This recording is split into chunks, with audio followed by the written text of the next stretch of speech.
I mentioned about bank fixed deposits earlier, that if you have a large fixed deposit or bank or interest on a FD, it invites limited scrutiny. So many cases are picked up today for scrutiny only because of the FDs, particularly the cooperative banks. So those of you who have FDs with, say, Saraswat Cooperative Bank or Shamrao Vittal Cooperative, any of the cooperative banks, very high chances of getting a limited scrutiny notice.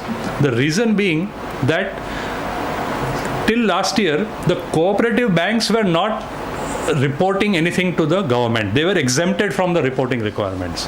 And now they have been brought under the reporting requirements. So they have started reporting the FDs and the interest on FDs to the government. So the tax department is of the view that many people have in the past not disclosed the interest on cooperative bank FDs in their return, because they knew that the government will never come to know, because there is no reporting happening from the bank side to the income tax department. So that being the case, now that they are getting the information, they are sending notices to a lot of taxpayers who have substantial FDs in the cooperative banks.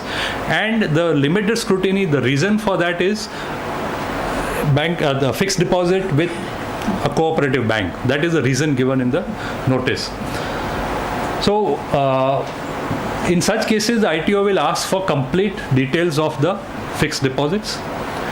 We have to remember that interest on bank FD is a taxable income. It is not exempt, and that TDS is only at 10%. So if you have earned interest of 50,000, the bank will deduct 5,000. But that does not mean that you have paid the entire tax liability on that bank interest of 50,000. If you are in a 20% slab or a 30% slab, then that difference between 20 and 10 or 30 and 10, as the case may be, you need to pay by way of advance tax or self-assessment tax, whatever it is. So these are the things that one needs to take care of. If you have FDs with a bank, this is a kind of limited scrutiny notice that one of my family members got. You are requested to furnish following details in connection with the assessment proceedings for assessment year 2014-15. 1. Details of all bank accounts along with bank statements. Details of all fixed deposits made / renewed during the year and source thereof. And third, bank-wise / fixed deposit wise details of interest income received / accrued during the year. This is actual notice received by a housewife who is alone now. Husband has expired many years back, and the only income is bank fixed deposits and post office saving scheme.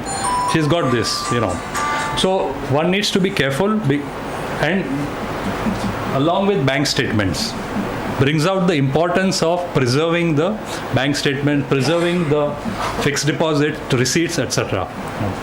So in order to comply, if you get such a notice, you therefore will need to comply with the notice. There is no getting away from it. You need to preserve therefore your bank statements, your fixed deposit receipts.